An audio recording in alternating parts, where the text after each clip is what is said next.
Last episode, we made some epic progress here in this new survival world, building up basic infrastructure, building ourselves a starter hut, and connecting up both sides of the gorge here at my base, and so much more. And so today we kick things off by journeying to the end for the very first time, followed by beginning an epic new community super smelter factory build, and then finally to create possibly the worst slime farm you'll ever see.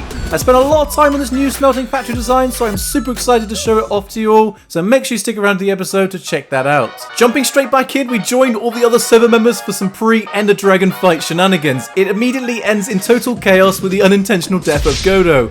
But once we finally actually got going on our adventure, it immediately became clear that Wolf had built up possibly the most precarious and dangerous route through the treacherous Nether to the portal leading to the End Stronghold. So naturally it was great fun and led to a lot of laughs. It seems incredible to me that none of us actually died during this expedition.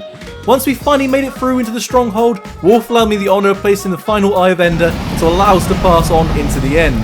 Once there, we kicked off this rite of passage and started jousting with the End Dragon, and after a few minutes of battling and numerous deaths, we found ourselves finally victorious, and Alex having taken the killing shot. Alex then claimed his reward of the first Elytra on the server, and myself and Wolf then tried and failed challenging him for it ourselves. Once we had finished up in the end, I decided it was high time to finally head back to my base and then start planning for my first build of the episode. I have this really big area that's just between these two mountain peaks that lays above this little strip of land, winding its way down to my base. So I thought that I would design and build something a bit more fun and derpy to loom over from above and act as something of a waypoint and a show of strength. So let's get building.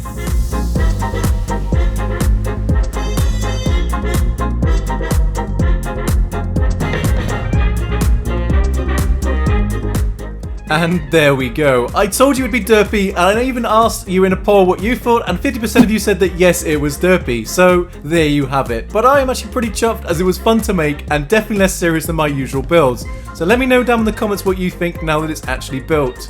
And with that out of the way, I then moved on and got to work preparing to construct a slime farm, since I was going to be needing a lot of slime very soon for a future project. Rather conveniently, I had discovered that I actually had a slime chunk right beneath my base, so with that knowledge in mind and with some help from Alex, we got to work and dug out the slime chunk in no time. And for this farm, I very much winged it. Having watched no tutorials beforehand, I just went by some very rough knowledge and started constructing in some spawn platforms, iron golem posts to lure in the slimes, and then finally I made a small magma block platform at the bottom and started building a really simple collection system. However, it was as I was just finishing to make the minecart unloader circuit and feeling all very good about myself that the horrible realization hit me.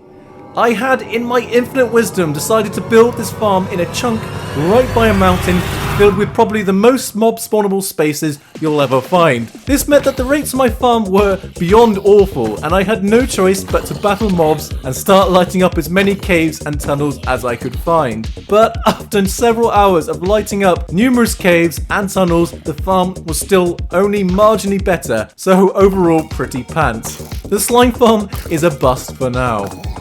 And with this slime farm being an almost total failure, I found myself feeling a little bit disheartened and frustrated. I had poured hours into building and digging out this farm with very much little to show for it. So instead, I took the hard decision that enough was enough and turned my attention to solving another problem on the server, and that is our furnace capacity.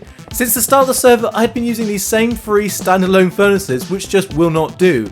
Since we're very soon going to be needing a lot more capability so that we can start building some bigger builds.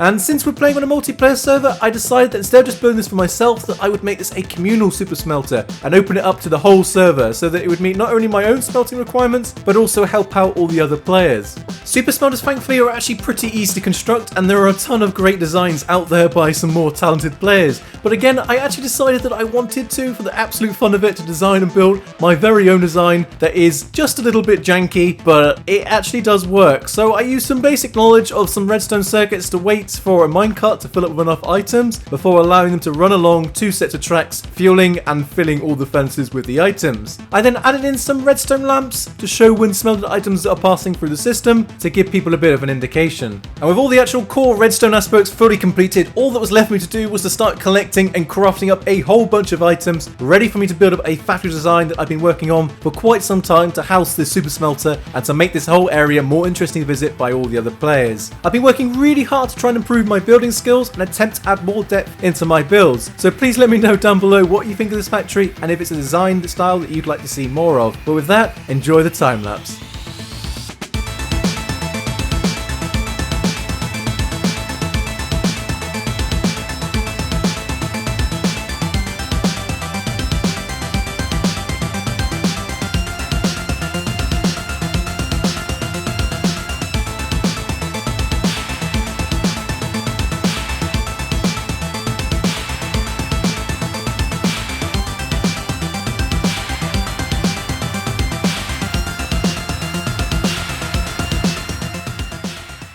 And it's done!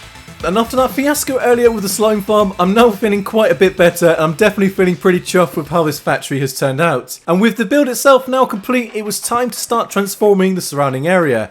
And with the factory currently floating off the ground, it really just won't do. So I started adding in the stair design, and then went to work building in a supporting wall to support the overall build.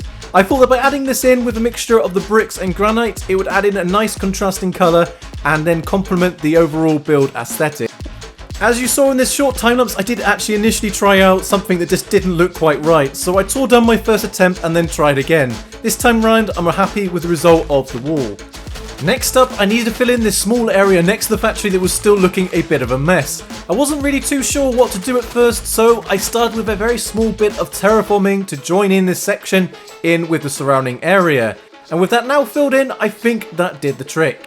Now, if there's anything I've learned from watching all of Corrales' videos, it's that leaves and bushes go a long way. So my final addition to this landscape is to build in some custom pine trees that I recently designed, and I have to say I'm pretty happy with how they've come out.